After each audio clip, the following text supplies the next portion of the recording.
for you.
Pada Ramadan tahun ini, masyarakat di seluruh dunia, termasuk warga Amerika dan Indonesia, sedang bekerja, belajar dan beribadah dari rumah. Meskipun kita berjauhan secara fisik, semangat kita tetap bersama dalam menjadikan bulan suci Ramadan sebagai momen untuk refleksi diri dan peduli dengan sesama. Saya Heather Variava, Kuasa Usaha Enterp Kedubes AS, mengucapkan selamat menunaikan ibadah puasa.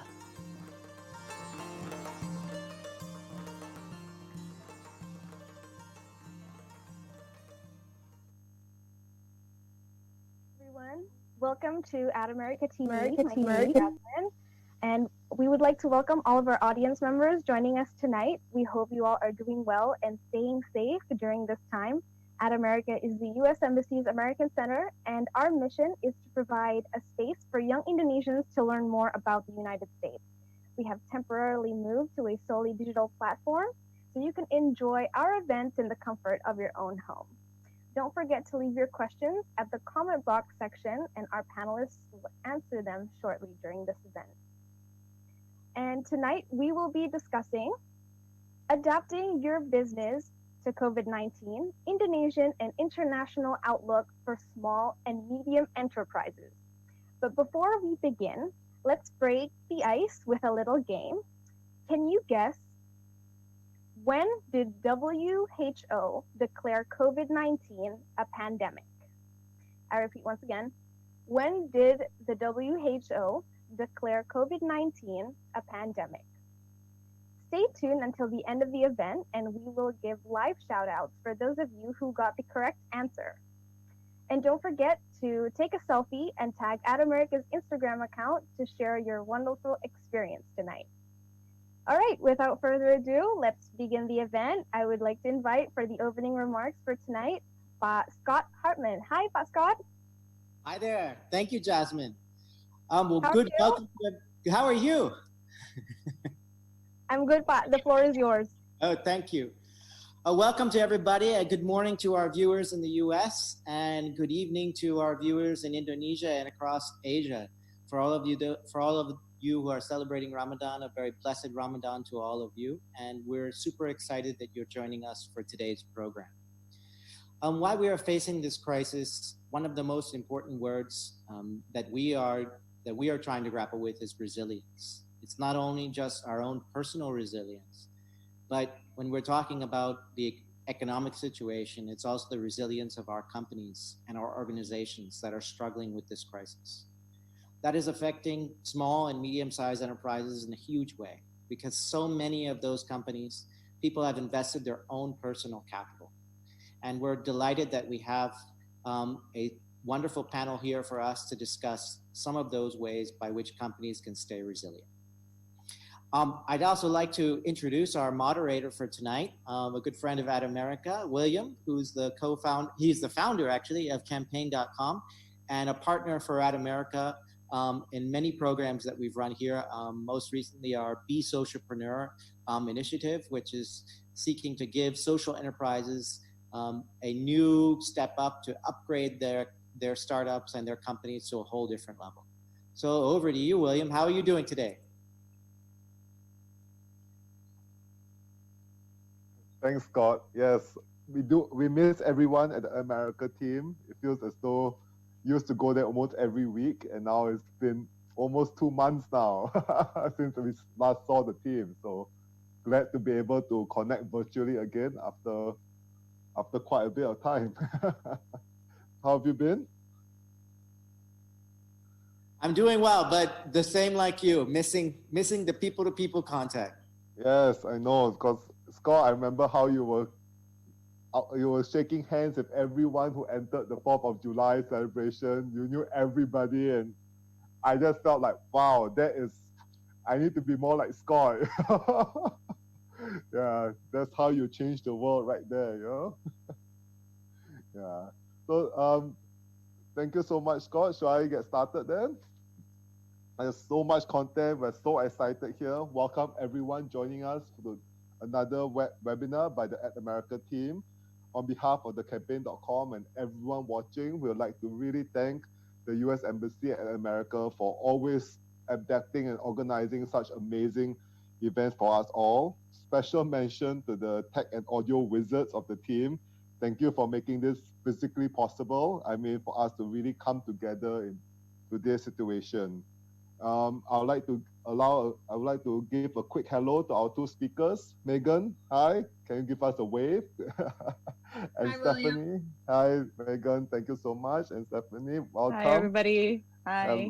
Yeah, and before we start, I'd like to remind everyone again, if you have any questions at all, please post your questions in the comment section. Our team will curate the questions and we'll be more than happy to delve down and answer your questions at the end of the session. Don't forget also, for all you entrepreneurs joining us, you have a chance to also win some social media ad credits for your social enterprise. So essential now, as online, as we would be speaking more, becomes the main way of actually staying in business. So what you do is share your learning points during the talks on the Instagram story. Be as creative, educational as you want, as you can be. Don't forget to mention at America and campaign _ID usernames. There'll be 2 winners announced tomorrow on Wednesday, 29th of April on the Campaign for Change app, as well as on our social media channels.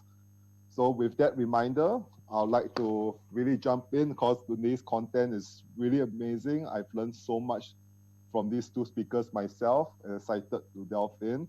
We'd like to start with our guest, if you don't mind, Stephanie. We'll start with Megan since she's Please. in Cleveland, Ohio, the happiest city on earth, if I'm not wrong. And now it's bright and early. Thank you so much for joining us. And as a quick intro, Megan is the director of the Fowler Center for Business as an Agent for World Benefit. I love the name. It's just so motivating. And as a director, she helps in advancing the strategic priorities of the center in the areas of research, education, and applied work with local, national, and global companies. She's passionate about education and helping students to see themselves as change agents and leaders for world benefit. I mean, you've been there for 10 years. I'm sure it's an amazing center beyond whatever we read about it. Yeah, and we'd love to hear more about it. Megan, if you wouldn't mind sharing a bit about what you do at the center and what does the center do overall? Absolutely. I have a few slides, so I'm going to share my screen. Oh, thank you.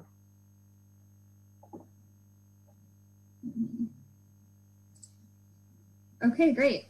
Well, thank you so much, everyone, and thank you, William, for that beautiful introduction. My name is Megan Buchter. I'm the director of the Fowler Center for Business as an Agent of World Benefit, and we're located at the Weatherhead School of Management at Case Western Reserve University in Cleveland, Ohio. Oh. Yes. So Wow. At the Fowler Center, we see business as an agent of world benefit. We help educate students and businesses about applying appreciative inquiry, achieving sustainable value, and incorporating the global goals and mindfulness practices into their lives and into their business. Our main purpose is educating students about the power of business to do good and do well. So do good for the world and do well financially. And our vision is a world in which business can excel, human beings can flourish, and nature can thrive.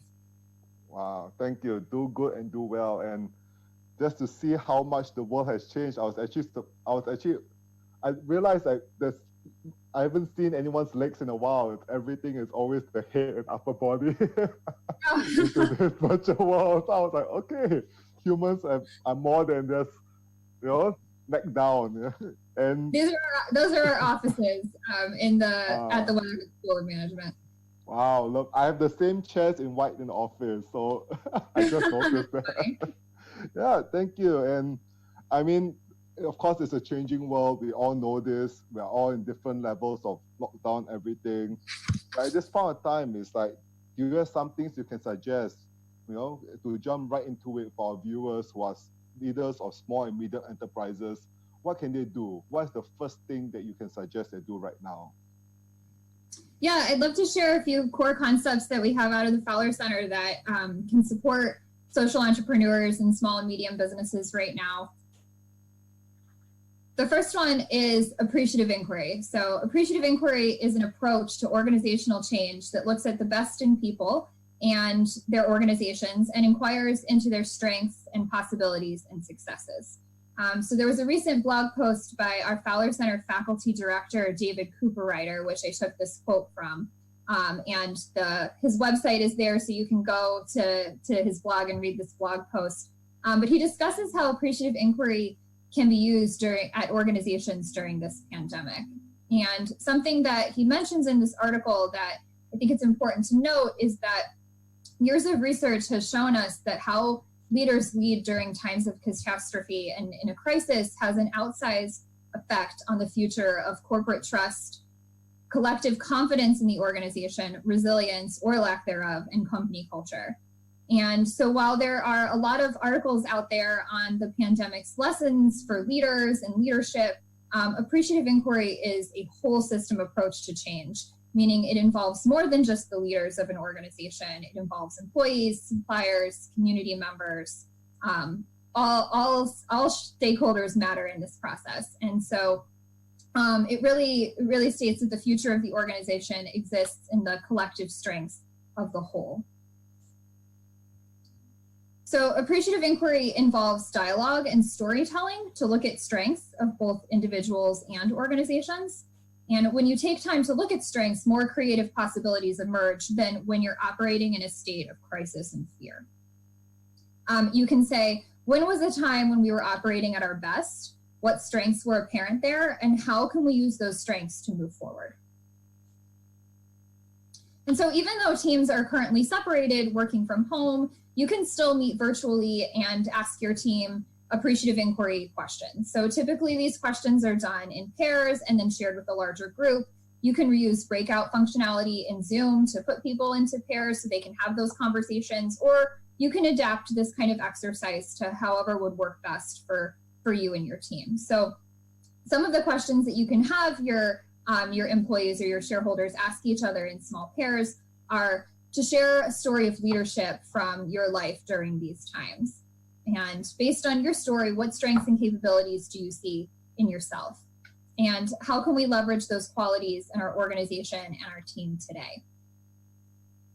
And then you can have your team regroup and share their stories and share the answers to those 3 questions and share what strengths they see in themselves, what strengths they see in their organization, and you can and then you can have them ask these questions and share them with the whole group. So the things that I want our organization to keep, no matter how much we change, include blank. So if everything else were to change, and a lot is changing right now during, because of this COVID-19 pandemic, what are the things that we should keep in our organization?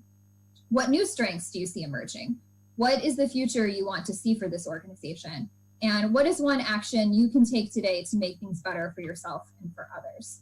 And so I know it's really hard right now to think about your organization's strengths when so much effort is being focused on just surviving. But appreciative inquiry can help take your organizations into directions that maybe you never even considered. A couple resources, just if you're interested in learning more about appreciative inquiry, you can look at the Fowler Center's website, which I think will be shared out or chatted in on Facebook.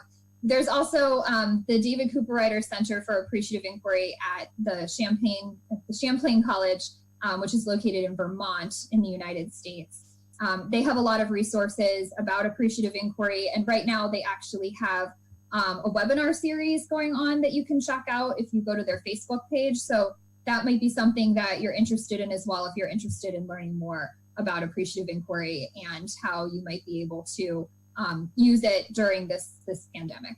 Wow, thank you, Megan. And I caught myself writing notes just now as you're speaking. To all our audience, the presentation will be shared out and all these resources will be given to. So please just listen, and if any questions you may have, write in the comment section, because this is amazing. And I love that the best in human nature can burst forth, right? There's opportunity if we all come together as a team and work on it together. And this feels like a very different kind of leadership, right? Because in business, when I went to business school, it was all about marketing, finance, sales, and all these things, right? And there's something in our discussion. Can you share more about this kind of leadership during this time and beyond, I would say? Absolutely. So it is a very different type of leadership. And we have additional research coming out of the Weatherhead School of Management from Dr. Chris Laszlo that calls this type of leadership quantum leadership. So this type of leadership calls into importance the act of mindfulness or connectedness practices that give people a sense of wholeness, which can lead to increased creativity and a feeling of social purpose. So really useful at this time. Some of these connectedness practices encompass both Eastern and Western forms of mindfulness. You can see a list of just some examples here on the screen. According to Dr. Laszlo's research, adding one or more of these practices on a daily basis can strengthen a person's learning journey and elevate his or her consciousness with creativity and resilience. So resilience was mentioned at the beginning of this session, and this is talking about both personal resilience and then also resilience as an organization. So even though hopefully it doesn't seem counterintuitive during this time to encourage your employees and yourself to take time every day to be mindful, really utilizing these practices can lead to an increased creativity. And I think that's really something that we could all probably use right now. Yes, agreed, especially now for all our friends who are fasting, selamat berpuasa. This is really a time for deep reflection and contact. I love what you just said also about wholeness, right? A lot of us feeling something is missing, even like how we're now all like almost caught inside computer screens, right? But with these kind of practices, connectedness practices, let us all become whole again as a people, right? And you shared some resources just now with some seminars, and through our conversations, you were just listing out so much resources they've been giving out to all your students. You've prepared, if I'm not wrong, a bunch of resources that all of us can take a look at. And before you start, remember all this will be available to you. Do not be panicking, screenshotting, and taking pictures. Feel free to listen. And if you have any questions, just put it in the comment section. Megan, if you don't mind sharing some of the resources available. Yeah, absolutely. So, like I mentioned before, you can look at the Fowler Center website for more information about appreciative inquiry or quantum leadership. But some other good places to go as a social entrepreneur or a small or medium business owner that we can recommend are first, B Lab, the nonprofit behind the B Corp certification, has created a business and worker resource center for COVID-19. And here you can find a plethora of articles written by other social entrepreneurs and B Lab employees, as well as information about financial support, worker and employee support, diversity and inclusion support, and links to partner organizations. So there's a lot of really good resources here. They're broken out in a nice list. A lot of really good articles. I read them all the time, a lot of different perspectives. So this is a really good resource.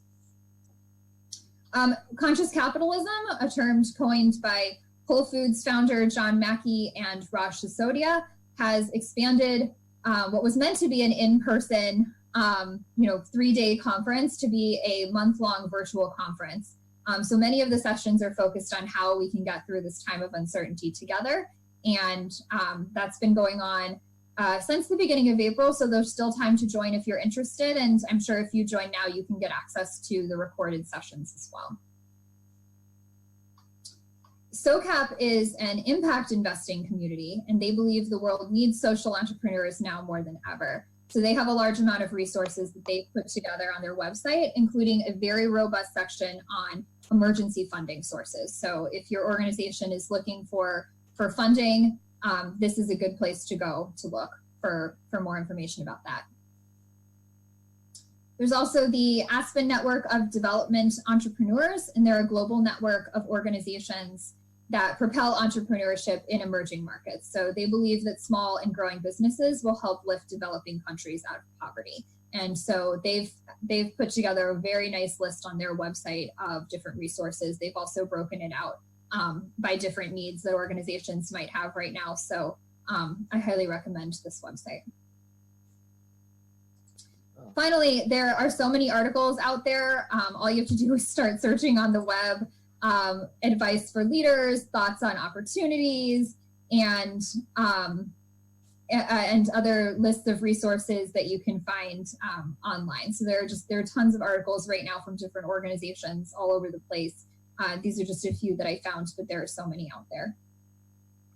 Wow, and I loved how the offline 3-day in-person conference moved to a month-long online conference, opening up to the world. It sounds as though it's like, at first it feels as though it's limiting people, but now it's really opening up. So when to our friends who may not have the opportunity to go to like conferences in US or in London, now is the chance. Now is the chance to come in, apply, and be on equal footing as everyone else, and just engage and open up our stories. I love it. I'll be attending some. This is I completely agree. Yeah. I've attended some too, and it's a really great opportunity for some just learning opportunities and professional development, because there are so many organizations that are putting virtual seminars or conferences online now that are open to everybody. Yes, as a confession, I think I've attended 5 conferences and 30 webinars over the last month, and I could be overdoing it a bit, I know. But it's amazing the resources that are suddenly open to us, because Jakarta is quite a flight away to a lot of these conferences. Yeah, I mean, I think that's definitely one of the benefits, right? Like there's so many, sometimes you have to even when you're able to go to conferences, you have to pick and choose, and now there's so much more available that you can do from home. Yeah, like you were saying, just now, it's an outsized influence. When a crisis comes, it's outside influence, and if you can find opportunities, you can find the silver linings, I guess, during this time, is the best we can do, right? And I mean, we started by talking about quantum leadership. We talked about all the inquiries and the resources. Do you have any other things you can share to our entrepreneurs watching today? Sure, William. I wanted to highlight just a few other opportunities that I see at this time. there are so many opportunities to innovate and collaborate. So we're seeing organizations that are able to shift their operations to make healthcare equipment, including hand sanitizer, masks, ventilators, other healthcare worker needs. But there's also the opportunity to really think outside the box and find new ways to collaborate. There are organizations that are sharing resources with each other, even former competitors, which is really cool. There are also organizations that are partnering to hire another organization's furloughed workers during this time. So just really being a part of a community and saying, you know, you're trying to do something good for the world and we're trying to do something good for the world and we're going to help each other out. So, you know, this is really a time when you can think, you know, how can I leverage my brand power? How can I use my talents and strengths? How can I help my community that I'm in? Additionally, I think that it's really important to focus on caring for your workforce right now. So Professor Raj Sisodia, the founder of Conscious Capitalism, he's also on our Fowler Center Advisory Board. And he says that we're all put on this earth to care for each other. And I think that that's more important now than ever. So like I said earlier, how you act during these times of crisis is how you're going to be remembered. If you want to be an organization that people want to work for, you have an opportunity now to make sure that you're taking care of your employees.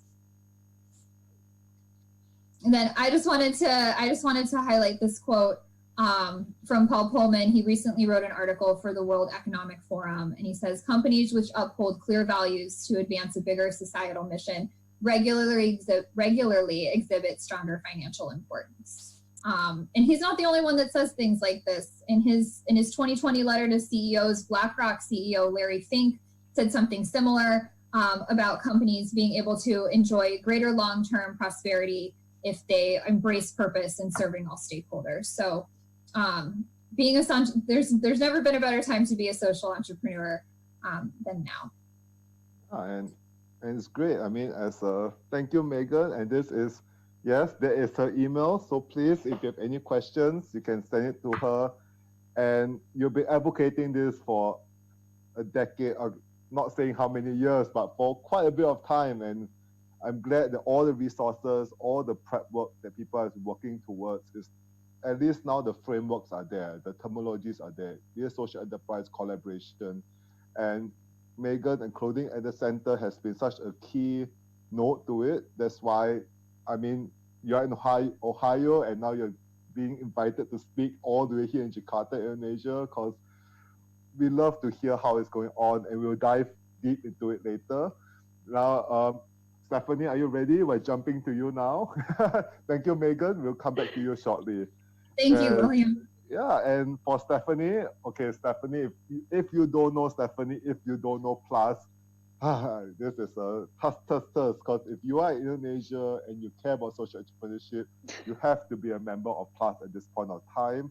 You know, Stephanie comes with global experience in both the for-profit and non-profit sectors, and she's excited to combine these perspectives, the very definition of social entrepreneurship, right? She's excited to grow Plus to even more inclusive. When she wrote that, I don't know how, because everyone's welcome, social missions is there, and to help them increase their social impact throughout and beyond Indonesia. So when the US Embassy team was looking to organize the international and international outlook, definitely, Stephanie, at Plus, you're like our number one call, and I'm so glad. I think you're too kind. So, Stephanie, if you don't mind, do you mind sharing a bit about Plus and what you do there? Yes, of course. But I feel like I don't have to share anything after just what Megan shared. I was trying to hold back already. Screen. But all right, I will try. So hi guys. To those in Indonesia, good evening. To those outside of Indonesia, wherever you're at, welcome. So Plus, again, thanks William for the super kind introduction. I don't know who wrote that. But so Plus is actually short for platform Usaha Sosial. Translated to English, that means social enterprise platform. So as what William said, a lot of our work do involve mostly around building social entrepreneurship in Indonesia. And I need to, I guess, give examples of what we really do. And when I say that, this is what we do. So we do a lot of projects. We do a lot of consultation hours. we do a lot of curriculum building, we do a lot of connections, we do a lot of community building, and these are all for free for social enterprises to be a part of. For example, on our website, we also have a database that we collect and we release about the social enterprises that we have mapped out in Indonesia. And we know that investors look at this, people look at it to get collaboration. So it is a great idea to be on that directory. We have about, last year we had 1,000, we cleaned it up. We have about 800 now. So that's the number of social enterprises that we know of. And I'm sure there's so many more of you guys out there that we have not heard about. So as William said, please do be a part of it. And this is all for you, right? And also we have again, what I said, we have the curriculums that you can use for free. We have the consultation hours that you have free access to as well. So please make of plus to build your social enterprise to make it better, because that is what we're here for. This is the directory that I was talking about. This was before we cleaned it up this year, so this is a little bit outdated. We are now down to about 800 because there are some old ones that have died down and new ones that have popped up. So how we usually on our database, we actually take time to vet them. We research about them, we talk to them. So it takes time for us to even get the data as well, to give as accurate information as possible to everyone out there. So these are our partners. But then I think that's just a very, very quick introduction of Plus and what we do. So again, calling out to all the social enterprises in Indonesia. Why I say Indonesia is because our content are in Bahasa Indonesia. If you are outside of Indonesia and you want to just know more about social enterprise, we are here for you as well. Again, please do reach out. We are here to share our knowledge too. Sorry, yes, jumping the gun. Yeah, no worries, Stephanie. No, at this point in time, I'd like to jump in, plus amazing collaborators, right? You have partners and everything. I just wanted to really jump in to say that I remember 2 days when campaign.com started work from home, our team got a message from Plus saying that, hey, we want to do a whole series of webinars. Let's start talking. And I was like, wait, let me set up my and it's like, that's how on the ball Plus is. Fantastic. And sorry, I just had to interject that a bit. And not at all. And you are a social enterprise yourself. You walk the talk. You yourself are going through the same struggles that a lot of audiences are going through today, right? And when we were speaking, you were like, hey, we asked you if you don't mind sharing Plus's own experience, and you were very generous and say, yes, please do. And so everyone's watching, please take a Plus, Stephanie, if you don't mind sharing what you have done yourself as a social enterprise. Yeah, so I think one of the things that William brought up for me to share was to kind of share our knowledge about how social enterprises are coping in India. And of course, the first immediate person that I can share an example is us at Plus, because we do identify ourselves as a social enterprise as well, just as much as we are an enabler for social enterprise. So I guess some of our examples really is, so backtracking as well a little bit, the types of what kind of services do we sell? For example, we sell a lot of consultation services for nonprofits, for corporates, to come in and be their consultant for their projects, to be their implementer for their projects. We've done research projects, and these are all the kind of services that we provide for a fee. That's why we're able to do all those things for free. So we cross-subsidize those. And what's happening right now is that, of course, with the COVID situation, I would say, I think up till 2 weeks ago, basically all our projects are delayed or on hold. And rightfully so, because I think everyone's now just reacting to the COVID situation itself, making sure the beneficiaries are protected, they're healthy, and things can go on. So there is that, and how we have, I guess, and then as a Plus, like, oh no, we can't do so many things that we have planned. What are we going to do? So one of the things that we've done was actually talking to you guys at Campaign. The webinar idea that we had. Of course, I think everyone is trying to change how they work. right? I mean, in terms of output, we still have to do our activities. We still have to help social enterprises. That does not stop. But what changed seminars and all of that, what we used to do, we have now pivoted to, again, hosting webinars with you guys at Campaign. We're now potentially hosting more like conferences with our enablers as well, shifting our programs to online, engaging under our field coordinators to be that bridge for us to engage our beneficiaries online. So again, these are all the things that we have to pivot because again, the project technically is delayed, but then our output and our impact really shouldn't. And I think one of the best advices that I've gotten during this situation is what you should be measuring is not really just how much money you have or how much is your runway, but rather try to change that perspective and see what else can I measure that is also as impactful. And in this case, again, the webinar, spreading the knowledge, getting people to engage with one another, collaborations, these are all measurements that we have not really measured before COVID. And then now shifting gears, these are the measurements that we're focusing on because there's still that impact to it as well. So I guess that is a little bit story about Plus. But to answer William's question, generally what's going on, again, I think a lot of people are doing this very similar things in terms of pivoting their business models, finding out any other ways to serve their customers, to serve their beneficiaries as well, to serve the market demand. But again, I think in terms of impact, again, with the business kind of at risk, their ability to make their impact has also scaled down. But also, I think that because the numbers have gone smaller, I think it has gone deeper. Relationships have gotten deeper with their beneficiaries, with their customers. So I think there is some positive in that as well.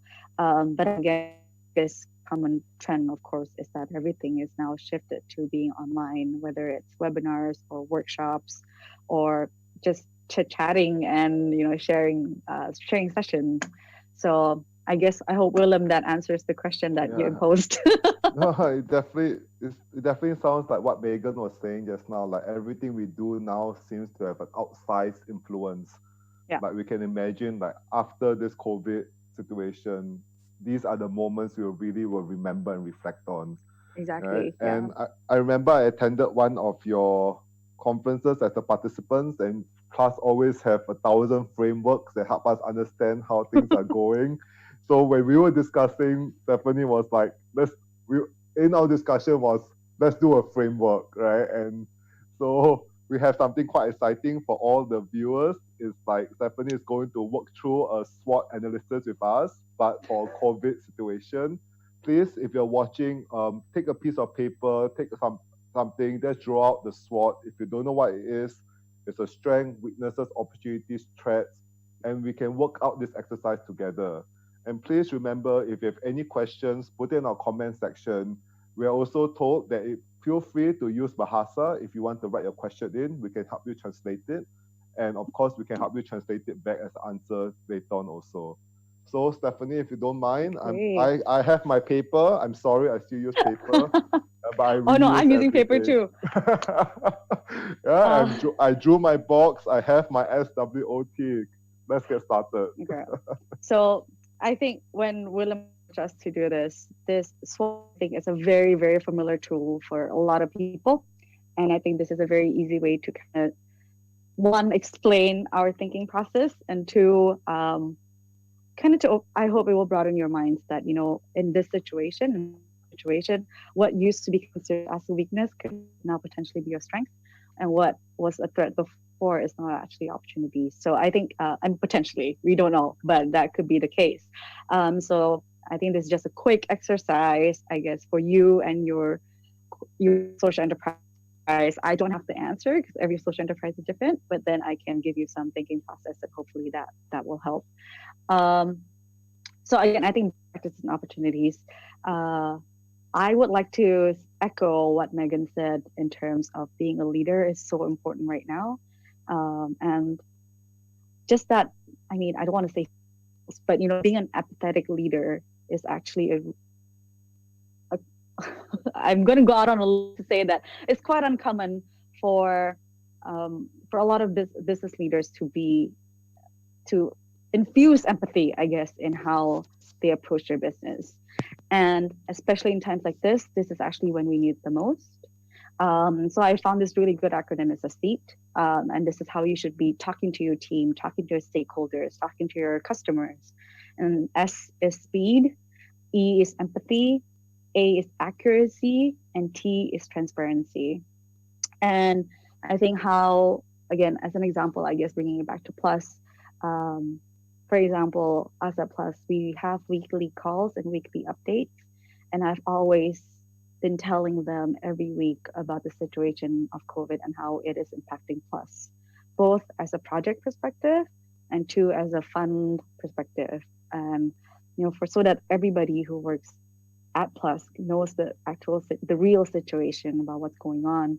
And I'm not ashamed to say this, but I have cried in those sessions because it's not out of like fear or like dread, but just out of being touched by the people that I've opened up to, and realizing that, oh, you know what, we all understand each other, we all love and support one another, and it actually made us stronger as a team.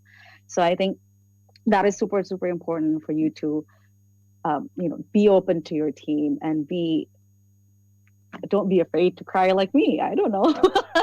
But again, I feel like I'm echoing everything Megan said, but protect and health, protect your team, making sure they're healthy, making sure you take the right measures, right steps to make sure they're healthy, tell them the measures to take if they're feeling sick. All of these are super important for you to put in place, because I would assume that not many companies would have that system in place before, but now it's necessary because it's literally the livelihood of your people. So please make sure that is taken care of first and foremost as well. And recovery, I think a lot of social enterprises, Plus included, a lot of our actions right now are very reactive towards the COVID situation, but in reality, we actually have to plan what's going on after post-COVID. So to be upfront, like even at Plus, we're already planning about what to do next year. When COVID hopefully has been solved, there's a vaccine out, I don't know, but it's more than just being reactive to the market and as well in the situation, but also to plan ahead. So I think again, the opportunities are, what are the alternative measurements that I've shared before, right? Maybe it is not money, maybe with your on your social media with your beneficiaries, or maybe it is getting more partners to collab with, or maybe it is more webinars, or there's so many things that you have not explored before. And I think this is the perfect time for you to actually have your trial and error. Take this as your trial and error stage, right? I mean, what else do you have to lose? We have a lot of time. We have a lot of resources, like having somebody from Cleveland, Ohio talking to us tonight. It's amazing. Again, William's 30 webinars in 1 week. All these resources are great tools for you to actually trial and error about, hey, what can my social enterprise actually doing? But again, don't plan as a reactive kind of way, but again, as a long-term kind of way. Because what I've also have been discussing with my team is that whatever we do today is also building up to the post-COVID situation. It is also the portfolio that we're building towards the post-COVID situation. So if it's not, again, relevant to the vision, to the mission, to what Megan was saying, right? Is it worth doing? And be careful with it, right? So those are, I think, what you could yourself in terms of what are the opportunities to be discovered. Because again, I think the world has gotten smaller at the same time. But again, we're further out, but we're actually smaller. It's kind of crazy. Like we don't see each other, but then we are now at the best stage, best moment to actually share and learn from one another. So please take advantage of that. And I guess the the red zone, I guess where I would like to share a little bit about I wouldn't say bad practices, but practices that Plus won't do. Again, profiteering is something that we have seen a lot that's going on ever since COVID happened. Just businesses that are just taking advantage of the situation, selling mask sanitizers at like 100 times its cost. Doesn't make sense. Just people just trying to take advantage of the situation. But I think the second one that I think would be more worrying is that businesses are now doing the same thing, or rather similar things. I wouldn't say the same. I should use a different word. Similar things. So I think everyone's jumping into the same pool really, and that might be a little bit worrisome when it's post-COVID.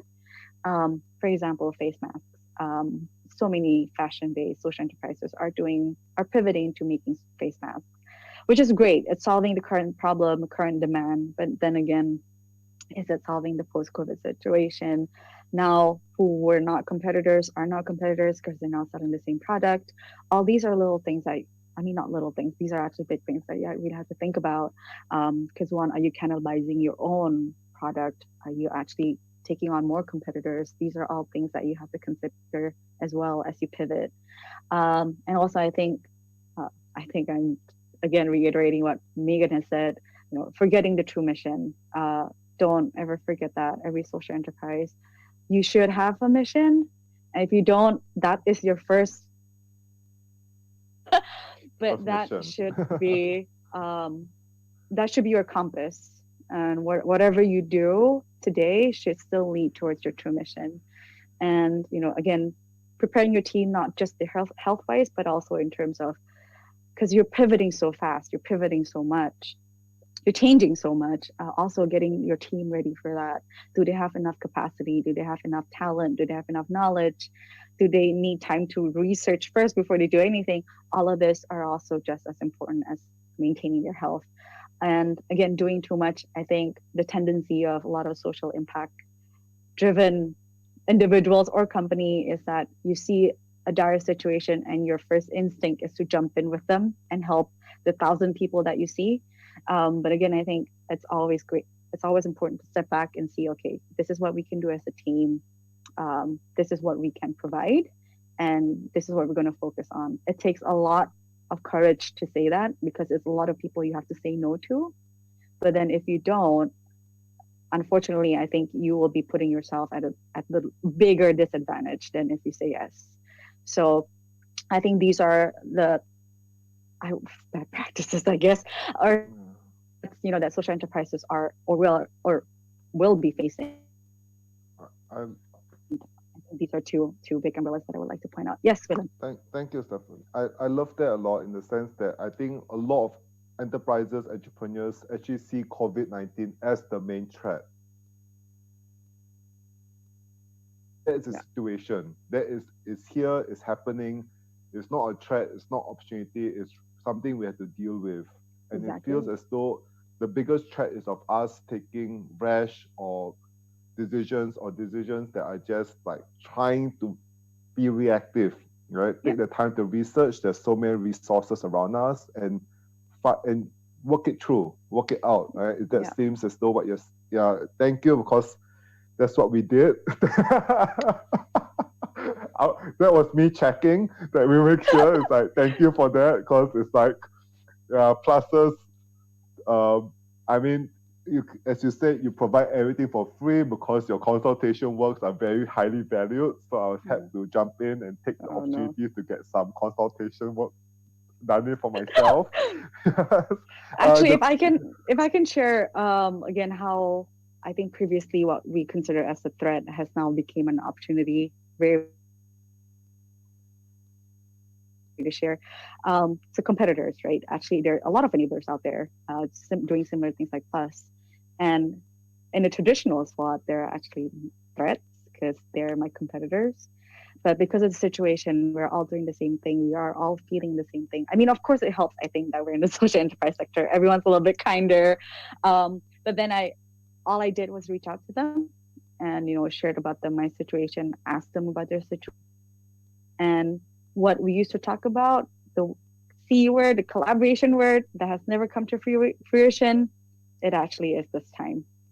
So maybe it's because our hands are tied. We have no choice. I don't even know, but it's actually happening. And, it actually takes COVID-19 to actually make that happen. And, so again, it's just a great example of how what was seen as a threat, maybe, competitors, but has now became collaborators and opportunities for us to work together. And, this is really just the first step. If this is done well, when this is done well, it's just a stepping stone for future collaborations, future partnerships with one another. And, again, because we want to make sure the ecosystem survives. I think that is the main thing on why we want to collaborate. What I was so worried about is that if one of the part of the ecosystem just dies off, it's going to be bad for the social enterprises, and that is the last thing all of us want. So the best thing for the social enterprises is that we actually work together, and we really do this time. So yeah, I think that's yes. a great story. So everyone who's watching, you have a homework assignment. Please do your SWOT analysis. Stephanie, you were saying you want to share a contact for anyone who wants to reach out to you or to Plus. There we go. So again, all of our resources are on our website, usahasosial.com. Again, if you want to register to be on our map, if you want to call us for consultation, or if you want access to our curriculums, they're all on that website, usahasosial.com.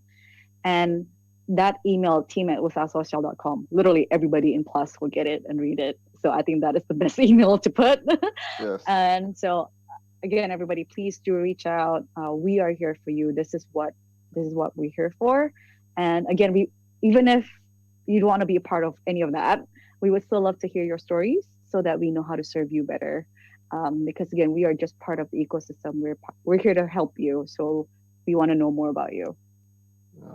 Yes, thank you, Stephanie. And yes, when I email her, I also CC team at Social. So I know, I get it too. I read it too, but everyone else reads it too. Yes. Yeah, so the questions are coming in fast and furious. Please keep your questions up. We'll be also grouping and creating the questions that are similar so we can answer them together. But since I would like to take this opportunity to start off a bit first with Megan and Stephanie, since both of you are here. Megan, I mean, you're saying how much you would love to come to Indonesia one day. We would love to host you when you're here. Do you have any questions for Stephanie or for the Plus team? I don't think I have any questions, but I do just want to say that I feel very grateful and blessed to have gotten a chance to hear Stephanie speak. I loved your presentation.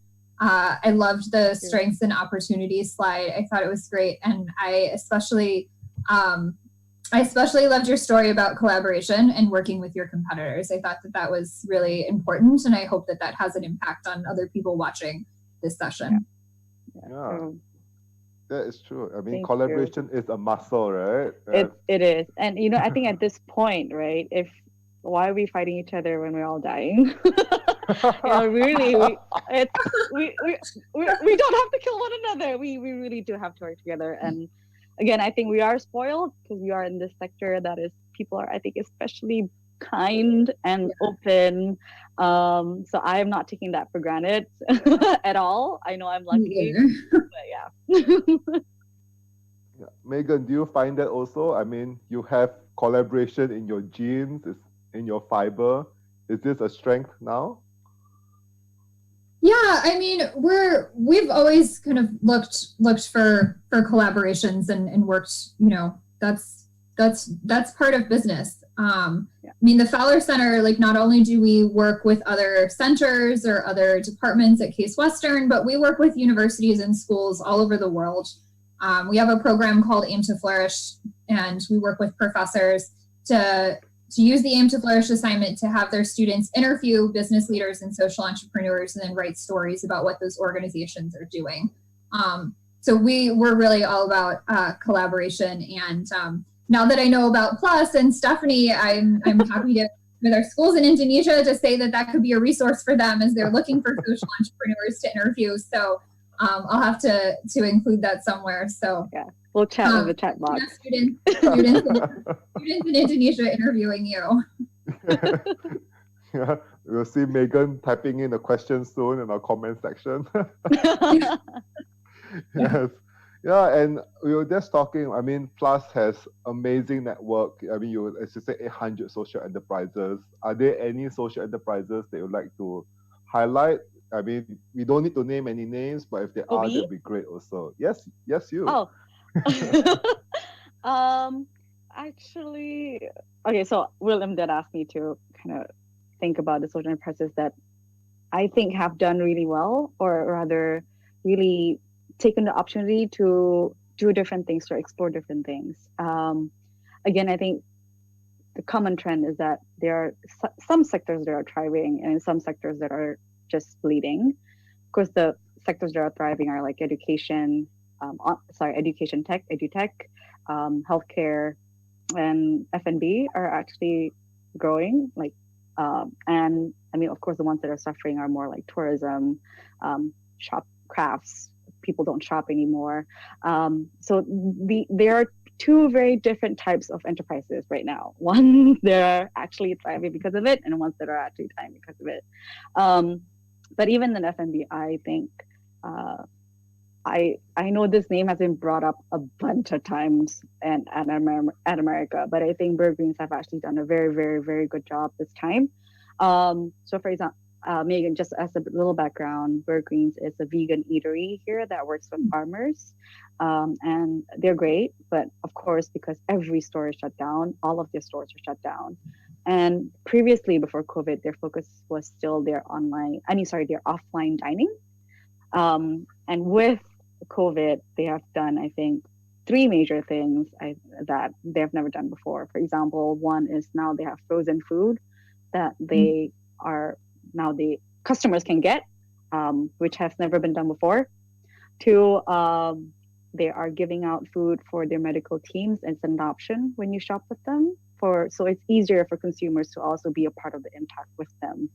And then three, I think where we all can learn is that they're actually engaging more with their customers, taking the time to engage more with their customers.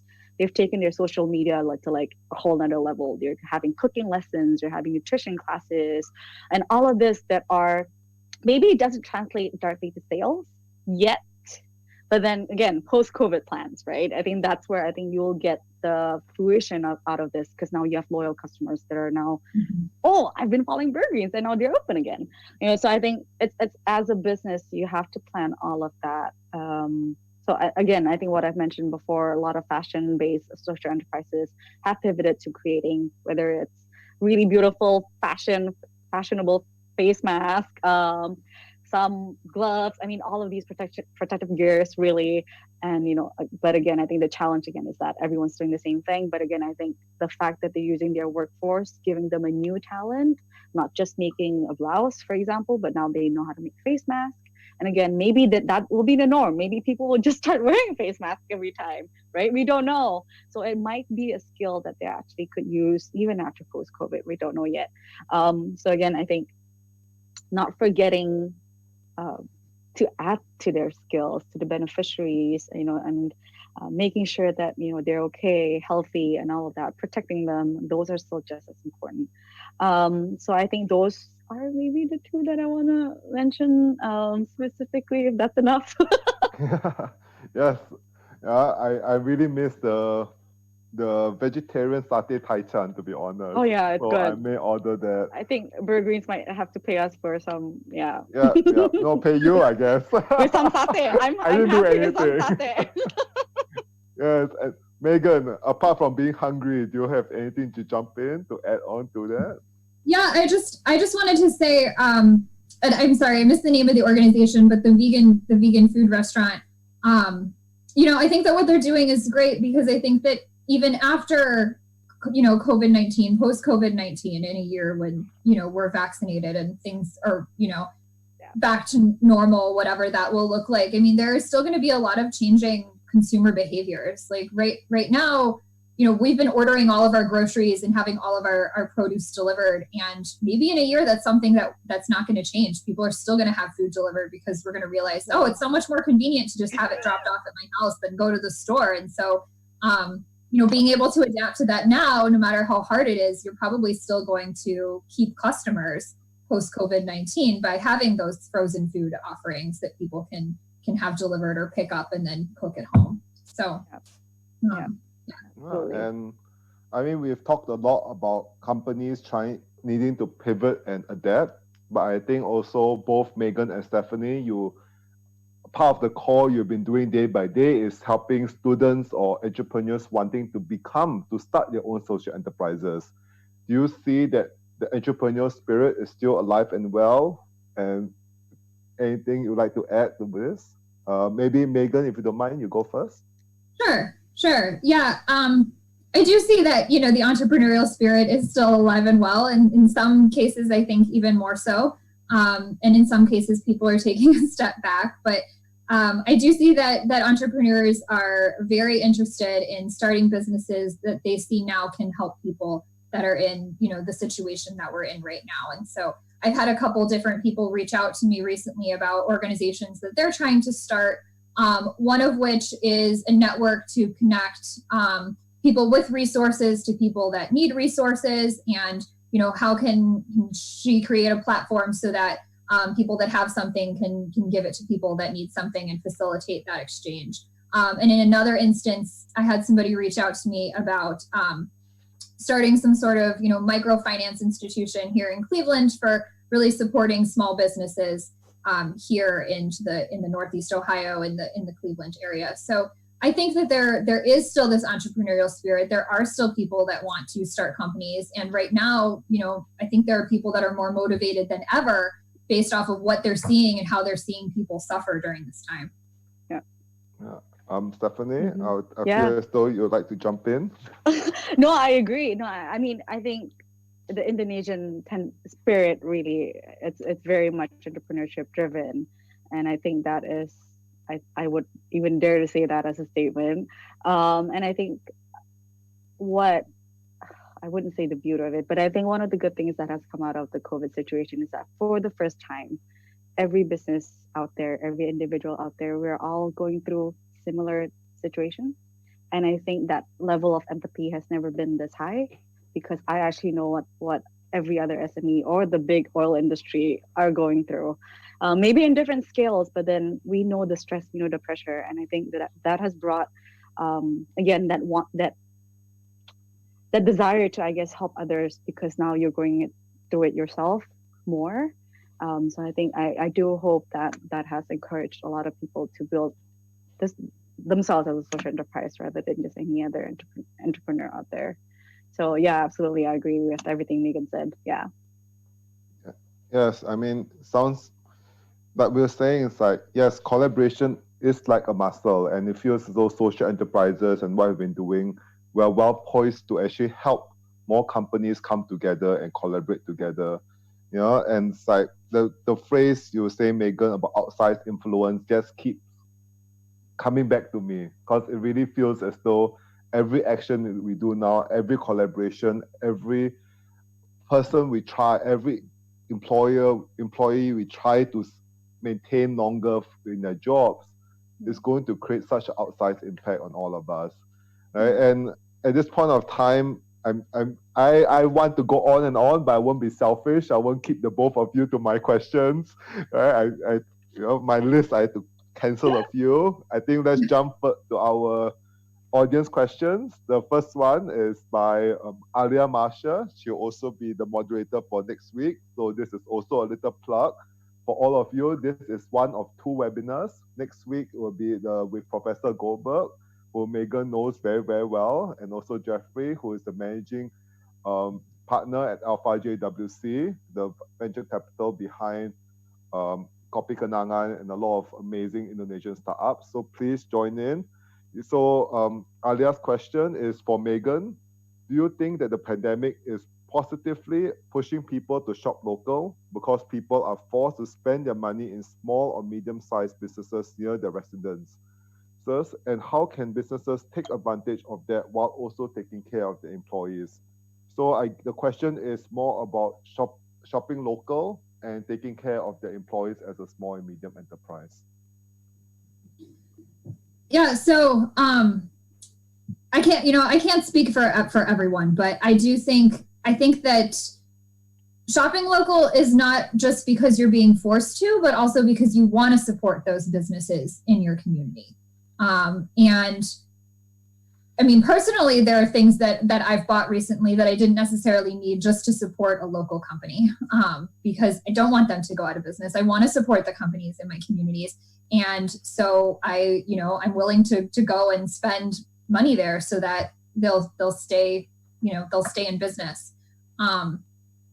So I do think that people are wanting to support those small local businesses. They don't want to see their own community suffer. And so they'll buy whatever it is from those companies. So, Stephanie, have you also been buying things you don't need to support local businesses? Too much. Oh, wait, no, I don't feel so bad. Thank you. Don't make me say that on record. Oh my God. But yes, I do not want to see my bank account right now. But yeah. Okay. I'm sorry. It feels as though your parents and your husband maybe record that clip, is it? No, it's just a good excuse right now. I just keep telling my husband that I'm supporting the economy. So yeah, right. Somebody's got to shop. Supporting American workers, local workers, and supporting the economy. So exactly. Okay, at this point in time, I shouldn't say anything because my friends will kill me. And you have 2 women on the panel. I'm kidding. No, it's this we're gonna definitely support a one another. I know. Firm supporter. I've asked my sisters to watch. I think all 3 of them are watching, so don't worry. I'm used to being outnumbered all my life. Yeah. So I hope that answers the question earlier. And if you like to continue a conversation with either Megan or Stephanie, please send them an email, or we can also help you connect with them. Next, we have Bobby from Facebook. Any tips for SMEs to survive during the pandemic? Right, this is a representative of quite a lot of the questions that we have. In some of them have been forced to close for 2 months, have been forced to, their employees are not coming in. The mall they're operating is closed. So I guess Bobby represents that question.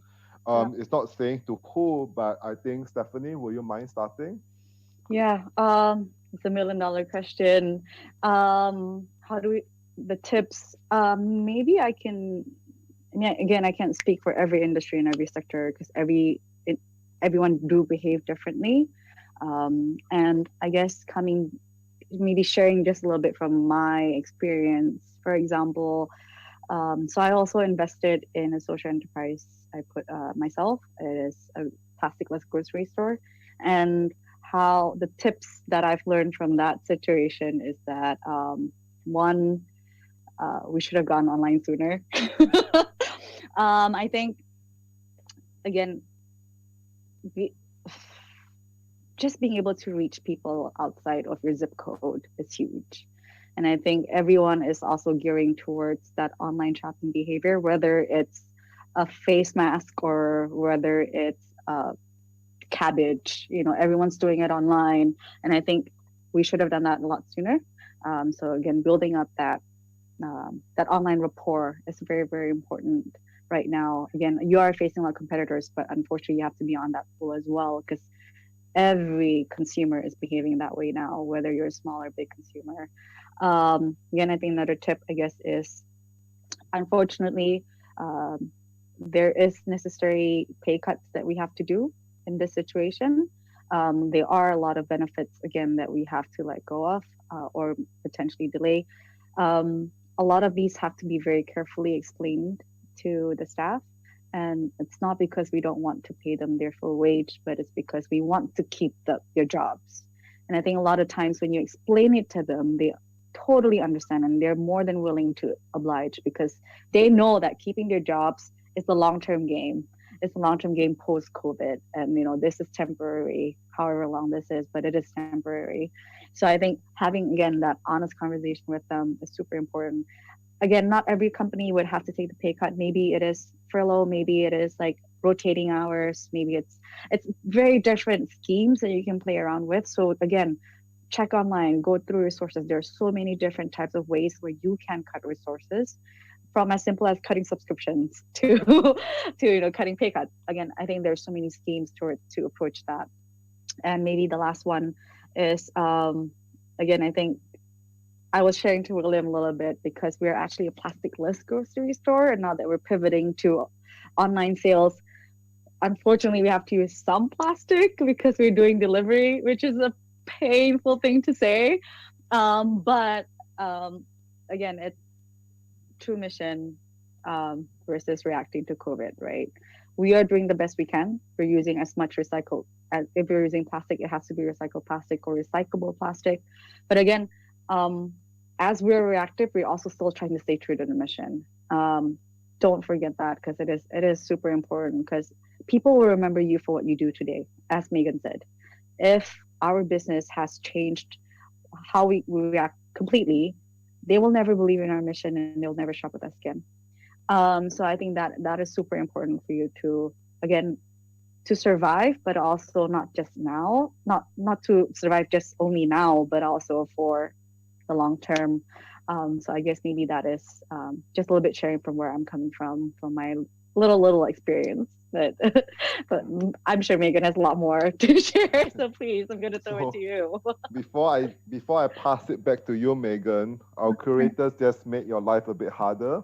So previously is surviving. Now the question is, it comes from Wanda. I have run out of working capital.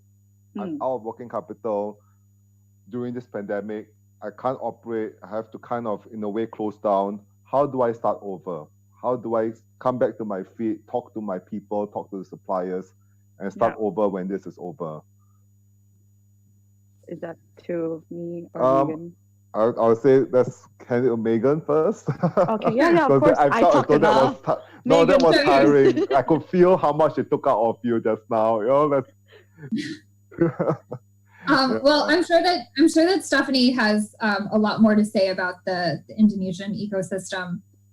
Specifically, I would say in general, there are a lot of resources, like in that list of resources that I shared in my PowerPoint presentation, of places where you can go to get capital, to get funding. So there are a lot of opportunities to, you just have to comb through them to see where you can get small loans or grants or something to continue to pay people to continue to support your business.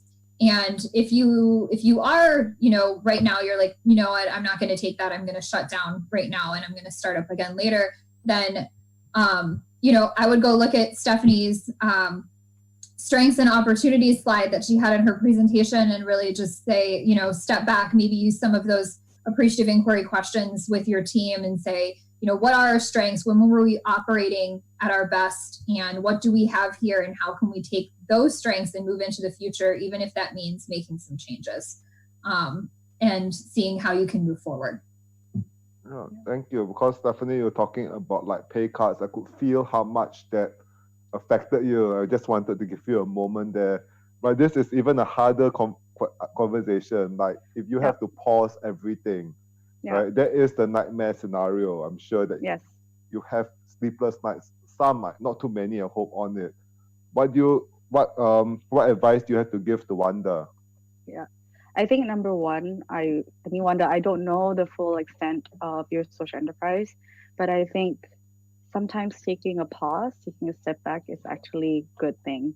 Because I think a lot of times social enterprises are so overworked that they've never really had the chance to stop and think about their work, their impact, where it's going. And I know it's really, really, really, really hard, but I hope you can just change that perception a little bit and take this pause time to just be, okay, what did I do before? What worked? What didn't work? Where can I do better? And then plan again from there. And number two, I think something to point out is even when the business stops, the relationships don't stop. Whether it's with your beneficiaries or the people that you work with or the stakeholders, those are all still available to you. And I think one of the things that has helped me is actually talking to them and getting their advices, hearing their stories. And you'll be shocked at how many people will actually share their contacts with you, their networks with you, everything that they know with you. And maybe it doesn't translate to money directly, but I think those are all lessons that you might have missed before because you're working so hard. So I think, again, I know it's hard. It's very hard, especially when you're helping people through your business to know that, hey, I cannot feed these people. I cannot give them a livelihood. But again, check in on them, make sure they're okay. Do what you can. Maybe rally the people around you. I don't know, but just because the business stops doesn't mean you, I guess, yeah, again, relationships don't stop.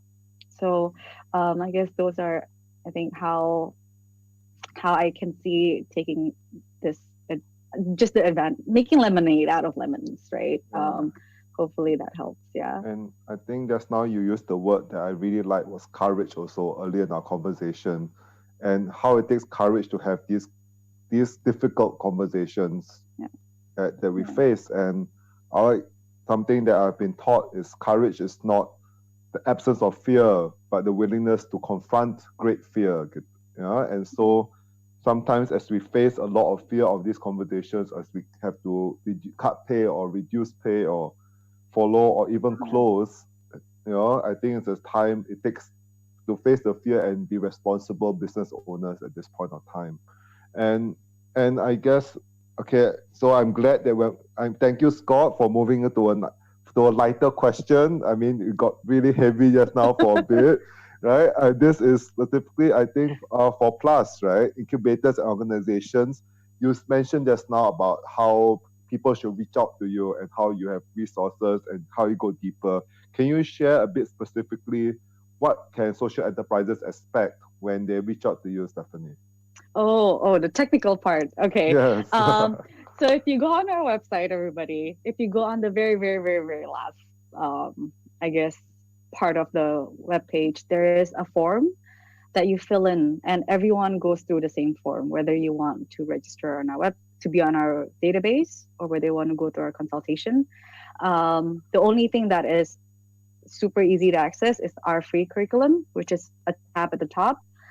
So once you fill in the form will have questions about your social enterprise. How can we stalk you? Like, we will ask for your Facebook, website, all of that as well. And then one of our team member will actually give you a call once we go through all of that. And then I think that will be our first opening chat with one another. One for us to get to know you, and the other part for you to get to know us. And then I think usually what happens in that call is that, again, we'll also assess kind of what kind of support that you would need. And, again, we would love to hear about what you need. And if we do have the resources, whether it's directing you to our curriculum or whether it's introducing you to another social enterprise or someone else that we know, we would be more than happy to do that. So really all you have to do is fill out that form. We'll give you a call. If you feel like we haven't called you fast enough, drop us an email. Again, we will respond. But yeah, that's how you reach out to us. Yes. Yeah. And I encourage everyone to really look through the online resources and fill in as in much detail as you can, right? Because the more detail you give, be open about it, share about it, and that is how the Plus team can really help out. And I'm sure that we all have such a huge network of other incubators and organizations that we can link up you too. And the next question from Eva, I guess this one directs to both of you, but we can start with Megan. It's about business continuity plans, right? That was the buzzwords for a long time. It feels as though this is the time where business continuity plans really have to activate themselves. Do you have any tips? If your business continuity plans, maybe, I don't think anyone's had a global pandemic that affects everyone staying home, etc., etc. But it feels like it's almost like a global natural disaster. Tell me your business continuity plans. Is that? Yeah, it feels like the textbooks are being ripped apart in which like ornaments. So what do you think? Dealing with that too and having compassion will make this all go so much smoother. And I've read about a parenting tip for too much screen time. Turn off the audio, turn on the subtitles, and she's reading. So it's she okay. can read. Okay, there we go. So it changes the entire equation. Well, how about you, Stephanie? Any help to stay focused 40 days and counting? Oh, it's our 7th week here at Plus 2 working from home. I think what has helped is, again, we have weekly briefing and debriefing call. So every Monday we have a briefing call. Every Friday we have a debriefing call. Monday is when we kind of update everyone about, not just our work, but also, hey, what's going on with our lives. Again, with Fridays, what has been done with work, but we literally just like kill each other with really lame riddles and jokes on Wednesdays. And it sounds silly, but then even little things like that keep us really connected with one another. And and now even in our briefing and debriefing calls, we close it with another joke. So it's just, I think, just also keeping our sanity, having a few laughs. So we do our Wednesday calls over meals. Sometimes maybe it's lunchtime, you have a quick meal together. We try to sell relationships are still there. Maybe it is approached very, very differently. You have to be very, very creative, whether it's playing Kahoot or it didn't really work out, but it could. So I think for house party, and using all these kind of different apps, but there are these different apps, and I think that's the beauty of it. So make sure that, you still engage your team, not just about work, because I think that will eventually get very stressful. But, also do the fun stuff. Even if it's 10 minutes a week, it's still better than zero. So there you go, William. Yeah, I completely agree. You have to keep things human. Yeah, exactly. It's good to connect with your team on that level. So if they need a space to vent or to give them that during your one-on-ones or during your team meetings, or to make sure that you're asking how they are, not The opportunity is standing right in front of your eyes. How do you as a social enterprise try to balance that out? Yeah. I don't know if this would answer the question, but I guess the way I see profiteering is in this situation anyway. Trying to, sell something at an exorbitant price to make money at the cost of harming other people or other people not being able to get their supplies. I know it's happening, but I think that, I hope that people are supporting the companies that aren't doing that. And as much as we support companies that are treating people well, that are treating their employees well, that are treating their communities well, that are doing good things for society and for the environment, when we support those companies with our dollars, then other companies aren't able to profit by harming other people. So, just keep supporting those social entrepreneurs in your communities and around the world. Thank you. And the last question before a closing statement is from Viv, right? This is the first event that really unites the entire global population. This is the moment where we all will look back and they will ask ourselves, what did we do during this pandemic? What did we do to bring people together and try to make a world a better place? Right? With this, I'd like to close with what Megan was saying just now. Right? The best in human nature can burst forth. So let us all come together, everyone watching, let us be the best of human nature. Let us burst forth and make the world a better place together. With this, I'd like to close. I'm 3 minutes over time. I'm sorry, Jasmine. I'd like to hand it back to you, Jasmine. Thank you so much. That's okay, Ms. William. Thank you so much for tonight. In the event, I asked you guys a question. When did the WHO declare COVID-19 a pandemic? And the correct answer, Megan and Stephanie, for joining in tonight. So is March 11th, 2020. The WHO declared COVID-19 a pandemic after it appeared in 110 countries where there were 118,000 cases worldwide. So shout out to Megan. This wraps tonight's event. It's been fun, everybody, but we have to say goodbye. Don't forget to follow us on our social media, on our Instagram, Twitter, and Facebook at AT America for all of our event updates, fun content, and so much more. And thank you all for tuning in at America TV. Thank you all so much for coming, and have a good night, everybody.